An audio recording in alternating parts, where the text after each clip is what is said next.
I'm going to start today's episode with a quote from Winston Churchill.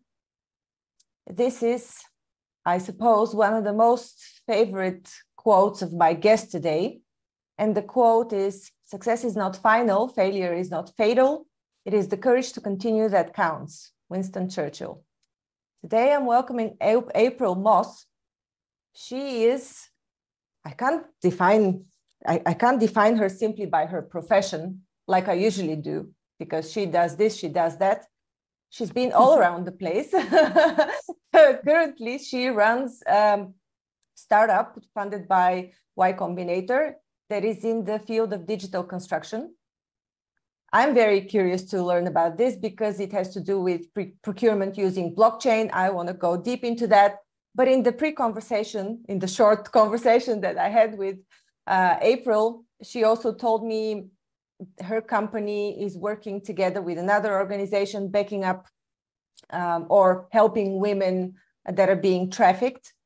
This is a topic very dear to my heart, so I do want to hear about this. Let's welcome April Moss, and we'll find out more about her from her. Thank you, Serena, for having me. And yeah, I'm kind of like, I've done a lot of things, and that's why I love startup, and that's why I'm an entrepreneur, because the wheels don't stop connecting. I think a friend of mine told me, my nickname at Procter & Gamble was Bulldog, so I get it done, right? And then a friend told me, she said, "April, if there's one little string of connection thread that can be linked to some conversation or some new connection," she says, "you always make it." So I think that's the diversity that I bring to my world and bring others into it as well. So, yep. So April Moss, I'm the co-founder of DigiBuild. We're a software development company that built a DigiProcure, which does all the takeoffs, bid order tracking of materials for construction. We have very few competition. We have the largest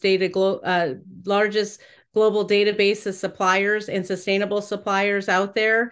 And we're really helping change the industry. We save them 10-15% on all their procurement and close to 30-40% on labor hours. And so we are absolutely changing the industry and helping them to get their products faster and intact, on time, to their job sites.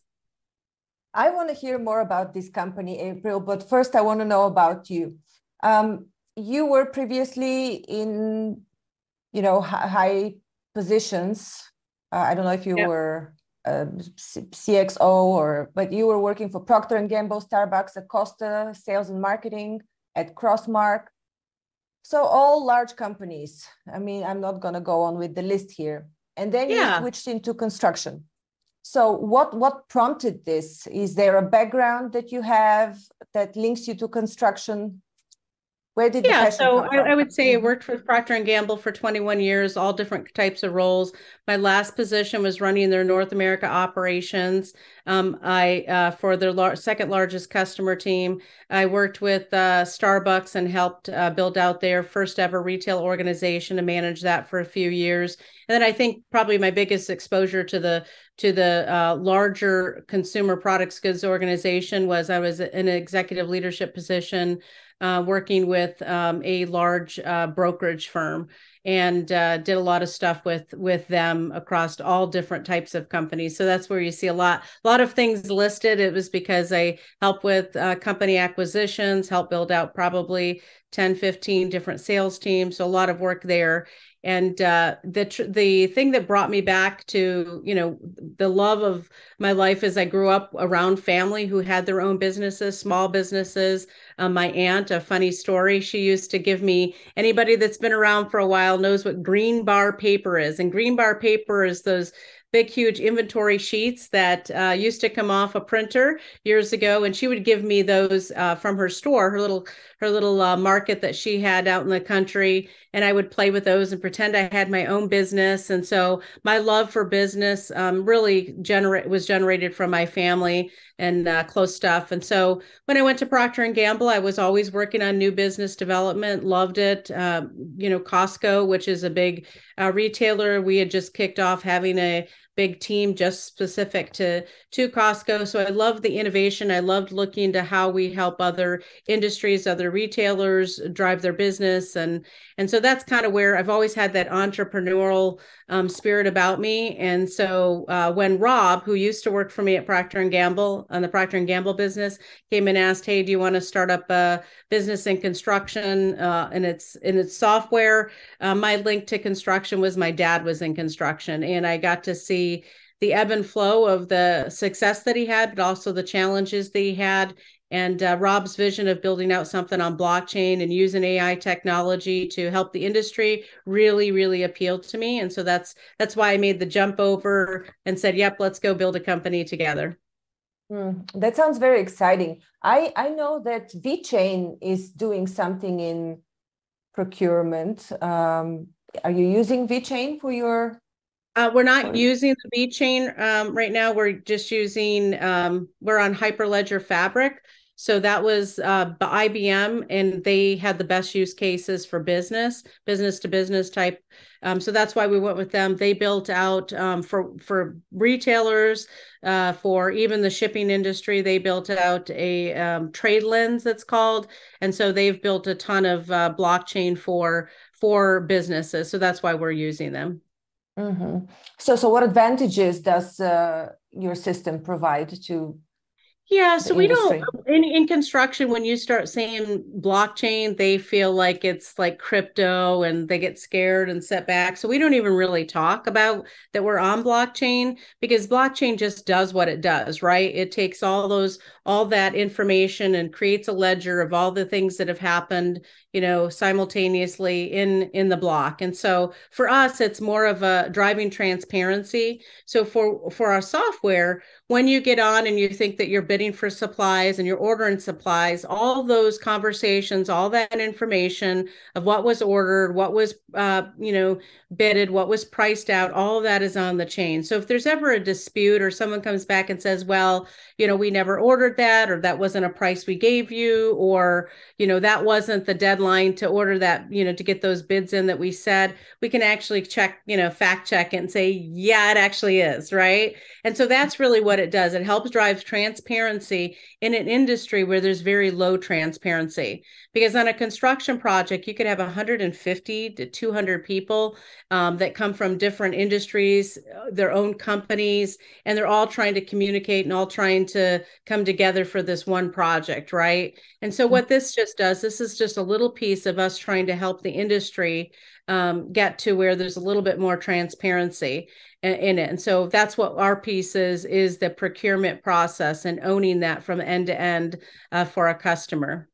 Mm-hmm. And then the really cool thing is that we use artificial intelligence to go out and find suppliers for us. I mean, it's constantly churning, looking for suppliers, and not only just general suppliers, but also finding sustainable suppliers, which is a growing need right now, is finding qualified sustainable suppliers across the globe. And what the challenge with that is, a lot of these sustainable suppliers don't even let people know that they are sustainable. So, I talked to 500 suppliers myself personally over the last 3 months at different events I've been at. And of the ones I've talked to that are sustainable, probably 30% of them don't even acknowledge or have anywhere on their tables or any materials that they're sustainable. So we're trying to change that. And I can talk about shortly here about how we're changing that by using our third-party company, Emancipate, to help grow their business as well as ours. Mm-hmm. Yeah, I'd love to hear about that. But out of curiosity, how do you define which company is sustainable? Well, there's criteria and there's certifications that are required in order for you to be called a sustainable company. So we have the suppliers upload their certifications in our system of where they have, the sustainability certificates. And then when you think globally, it gets tough because, the UK might have different sustainable requirements versus New York City. And then even within New York City, within cities, there's like municipalities and they have their own requirements. So there's some broad standard qualifications globally that we use. And then as we get closer to, say we had a project in New York, then we look to find suppliers within that market that meet the other criteria requirements that maybe New York City has that other cities don't have. So it gets very tedious and it's not easy to do. And that's probably why we're the only ones doing it right now. Mm-hmm. And so when you approached these, when you spoke to these 500 companies that didn't know they were sustainable, what were you looking at? Were you looking at emissions? Were you looking at the types of materials? What are some basic characteristics of a sustainable? Yeah, it doesn't matter. I mean, we're hoping that every industry out there, every category within construction, whether it's drywall, whether it's cement, whether it's piping, electrical, that's a little trickier, but just looking at, is there products out there that can be substituted? Like for cement, there's definitely sustainable cement products out there.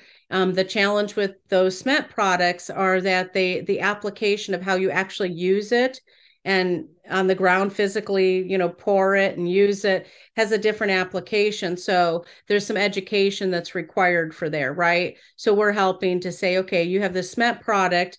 You don't really talk about it, but you want to promote yourself, but you have to educate the customers on that, right? Your customers. So let us help you, put out an educational program through Emancipate to do that for you, so that not only when people come to your website, they see that you're a sustainable product, but there's also information that educates them on how they can use the product. So that's kind of a real technical thing. For drywall, it just might be a sustainable product that's made out of, like there's one out of, I think it's out of Argentina, that actually makes a drywall that's made out of hemp and out of plant materials and is sustainable. And so what does that look like? Well, the application to that is the same. You just have to purchase the product and make sure that it has a burn rate that's been, you got to make sure that it has its certification for those things. So in our system, we support suppliers. We don't charge them anything to be on our platform. They get in for free.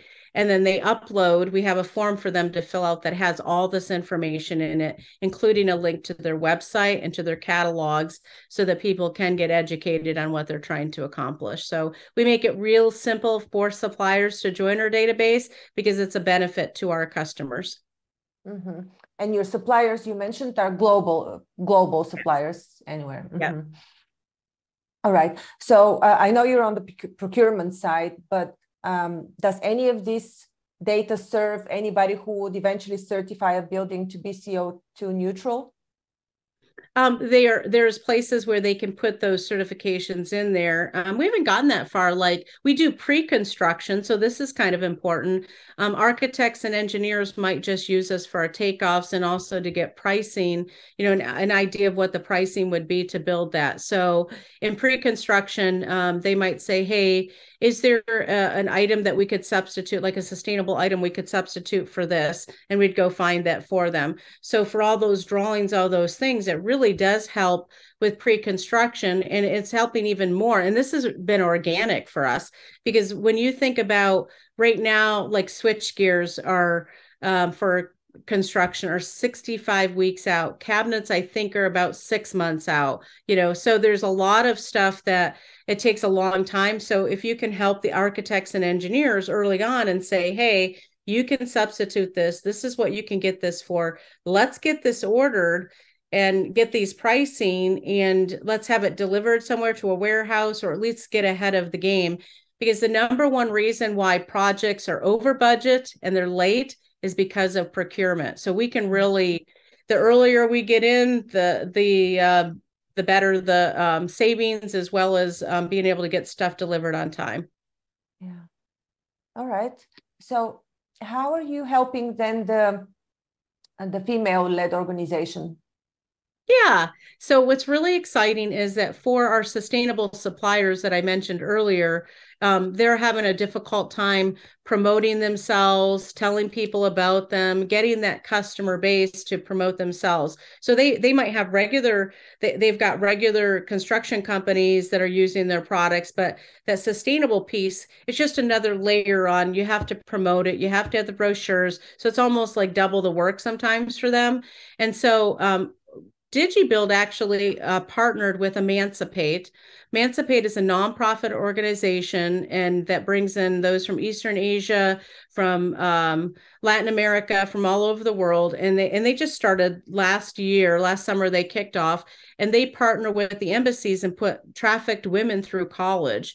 And so all these women who have their bachelor's, sometimes their master degrees, are like these brand experts and social media experts, and they're really putting together your branding and marketing on steroids. So for example, they'll do your LinkedIn outreach for you 7 days a week, and you can have multiple people from your company with seats that you can seats on there where we're promoting their cause, their promotion all day, every day, for their business, and getting and setting appointments with clients. So last week we had 16 demos that we gave, that Emancipate set up for us, which is crazy. I mean, you can't get that on your own, right? And so What does they're that doing mean? that work. Demos in terms of what? Yeah, so you're a sustainable supplier, getting on there and talking about your drywall and getting introductions to construction companies, right? Finding those construction companies. And so we're doing that for them and helping them. We're also getting them on podcast tours. Podcasts are very, very popular in the sustainable world. So if you're a company and you have products that's sustainable, get you on some sustainable podcasts, or maybe of special interest or fun things about your company that you're doing, or talk about your social impacts. Like for companies who buy into these different packages, promotional packages that we offer, they'll actually get out there and promote them, put them on, give them panels to speak on. They'll do educational materials. So it's an entire, circular program that you can buy into. And all these women do that for you. You can write it off, and it's a fraction of the prices you would pay anywhere else. We're even getting in front of Congress. We're going to be on an advisory committee about how to help with sustainable products and getting them more into what the government does. How do you expand that, right? So we're going to be advisors to that. So they can do all these really cool things, and it can be customized for our sustainable suppliers. So that's what Emancipate's doing. We're using Emancipate. We've had great success with them. And then we're also offering them up as something for our suppliers to utilize. So it's a great cause. And then what's super cool about that, if you are a supplier, or anybody could use Emancipate, but if you're a supplier, you actually get Emancipate will send you pictures and photos and update you on the support that you're doing. So on your own website, you've already have your social impact ESG, program set up, and it's done for you already. Because they'll do all that for you. That's the thing. People just don't have time to do that every day. And because they do this every day, all day, they're very, very good at it. I mean, I'm having to turn down podcasts. I'm having to turn down, demos, because we just don't have the capacity to take it all on. We're building out. We're actually hiring new people to be able to take on that work. So it's super exciting. Well, good luck with proposing this to Congress. I wasn't. Yeah, thank you. I'm not quite sure I really got this. So these women, they had been trafficked from these countries that you mentioned, or is this a different organization? Yes, it is a different. Yeah, they're Emancipate. Yeah, it's a nonprofit organization that DigiBuild's partnered with. So they're our social impact. They're our social impact organization of choice, because they're also. So I'm going to be on the board of Emancipate. Some of our other team members are volunteers for Emancipate, and so that's the connection. Is we decided to use them to help grow our business. It's been a huge success. Really like the product that they're doing and the connections they're making for us in the industry. And so we're just offering that up to some of our suppliers to utilize them as well. I see. Okay. And I understood that you're also consulting entrepreneurs. And as you said, you've always had a passion for innovation, for business development, new businesses. How does this fit into your busy schedule, into Yeah, well, we take on a few, like DigiBuild. Anytime that we can partner with another organization, like I just met with prior to this call, another company that's in the insurance tech world.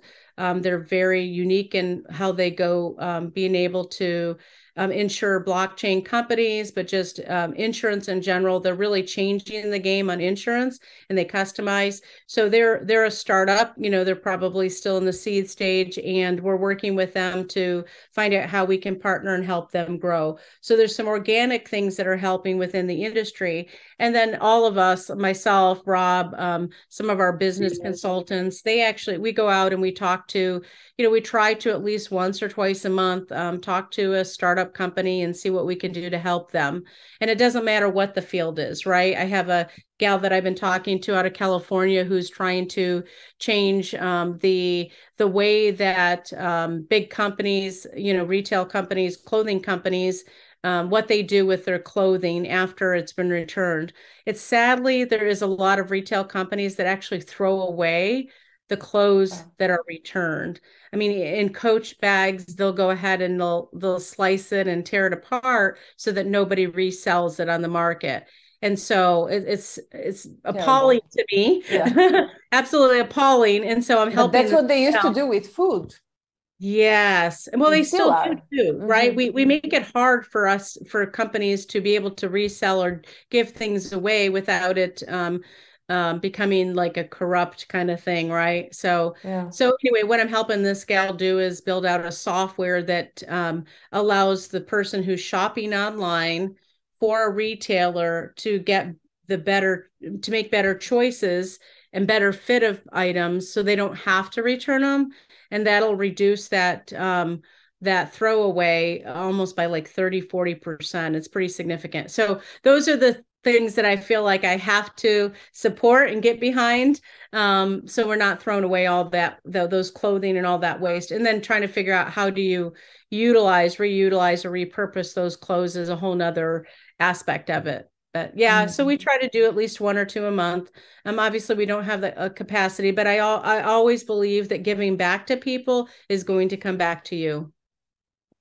I'm impressed by the ethical involvement you have in so many areas, April, and I congratulate you for that. You mentioned that there's some mental health problems in construction. Can you talk a little bit more about that? And is there a solution that DigiBuild offers to solve a part of this problem? Yeah, so both Rob and I had fathers, and Rob's father is still alive and well. But both of us have experienced and watched our parents go through some pretty tough situations within construction. For me personally, my dad was a finish worker. He did cabinetry, did a lot of stuff. Most of the time was subcontractor, and the seasonality of construction, the uncertainty of whether you're going to get paid, not get paid. He was just doing what he loved. He wasn't the best businessman out there. He didn't have access to larger projects. If he had, it would probably have kept him busy all year long. And so what typically happens in construction is that the construction, subcontractors, they get into this drink culture, and it's very depressive. And in the situation with my dad, over time, he just wore on him and he committed suicide. And what I didn't understand until I joined DigiBuild was that construction has more suicides than they actually have accidents on job sites, which is appalling. And so for me, it was like, well, what's really driving this, and how can we help? And even in our mission statement, we want to drive a happier and healthier industry. And one way to do that is to give suppliers, subcontractors, everybody the ability to be part of something bigger, right? So organically, we're building these relationships with subcontractors, referring them out because we're just talking to them all day long. For suppliers, for subcontractors, we're giving them a way to make money, more money, and better options for suppliers. So a lot of the time, contractors will come and say, okay, subcontractor, you go get the materials, you go get the supplies. Well, that's all on them then. All that money is upfronted by those subcontractors. So we're allowing them to find in bids that are much cheaper, a broader exposure to suppliers that allow them to save significant amount of money. We would save them between 10, 15, 20% of their materials, which is very significant for a small company. And so with tight margins, right? So we feel like we're creating, not just we're offering up this software that does a great job of procurement, but we're creating an ecosystem where we're helping people, keep more of their money and get exposure. So we're more of a family. We because of our Y Combinator background, we're connected with a lot of developers that are funding, real estate projects, right? And so we've connected people to help support the actual funding of their projects just because of our connections. So I feel like we're not just, we have a software, but we're creating this ecosystem of where we're helping people in general. And I think that's going to get legs and look bigger and better. Like maybe in the future, we can procure carbon credits on DigiProcure. Maybe we procure subcontractors on DigiProcure, right? So there's a lot of avenues that we're looking into for the future, not just to help us with supplies, but to help people within the industry. And that's our goal. A bulldozer in ethical change. This is what came up. I'm going to write that down. The bulldog and ethical. I like that. Yeah, bulldog. It wasn't the bulldozer here, but yeah, I like that. I'm stealing that. That's my new title: bulldog and ethical change. Bulldog for ethical change, right? For ethical change, yeah. Yeah. Well, I'm keeping that. I got a note on it. Thank you. That's great. You mentioned also, April, that your values played a key role in your success. What do you find are the crucial values that you have and that played the major role? For my personal success, I would have to go back to emotional intelligence. Obviously, that came out in the 90s, and I think that was eye-opening to me because we were really poor. I couldn't afford to go to college. I got 3 years in now working on my bachelor's and hopefully go to my master's. And that's more of just a personal thing that I want to accomplish. But one of the working for Procter & Gamble was amazing. They taught you so much. I mean, it was just an amazing company. And you get out of something what you put into it, right? If you're expecting someone to feed you and give you something and, just teach, you've got to work. You've got to find those things. You've got to be curious, right? And I've always had a curious mindset of just trying to understand how things work. And for me, emotional intelligence was significant because what it showed me was it wasn't that degree that made people successful. It was the people and applying and really that drive of curiosity. Understanding yourself is that first step with an emotional intelligence. And Strength Finders was a big piece for me because Strength Finders is a test you can take out there. There's lots of them out there. I like Strength Finders because it focused on what I did well and not what I couldn't do, right? We're always so focused on what we're not doing well. We're our own worst enemies. It's like, oh, I can't do that, or I wish I could do that. When really tapping into who am I and what do I do well? And then just taking that and going with it. And that really has driven my success. I understand my weaknesses. I understand where I need someone else to come in and supplement what I'm doing, and looking for those complementary roles that really help a business grow, but help you personally, right? And so I think those are the core things that have helped me really to be successful. And then just grit. I mean, I grew up with family members that had a lot of grit. They had their own, businesses, and that takes a lot out of you. You got to get, you've got to have that savviness to say, hey, maybe if I did this, I could get there, so you really have to have that curiosity. And I think that was one thing that was driven home. And my mom never let me get away with anything. I mean, I was selling, they let me, my stepdad had these molds that he let me use in their wax molds for different type of candles, right? And they allowed me to use that. And then I'd go knocking door to door and selling candles in the wintertime with my little sled when I was a kid. But they made me give 25 cents back to for the use of the molds and to buy the wax. So they never let me get anything for free. They showed me the value of money and time. And I'm so appreciative of that from such a young age, because that's carried with me everywhere. Wow. Thank you so much, April, for this inspiring conversation. Where can people find you if they want to work with DigiBuild, if they want to get involved with Emancipate, the organization that you're also... Mm-hmm. You can, for Emancipate, reach out to me on LinkedIn, April Moss at DigiBuild. You can go on there. And then for anything, and even for the company, if you want to get involved in DigiBuild or you're a construction company or supplier out there, info@digibuild.com, and would love to partner with you.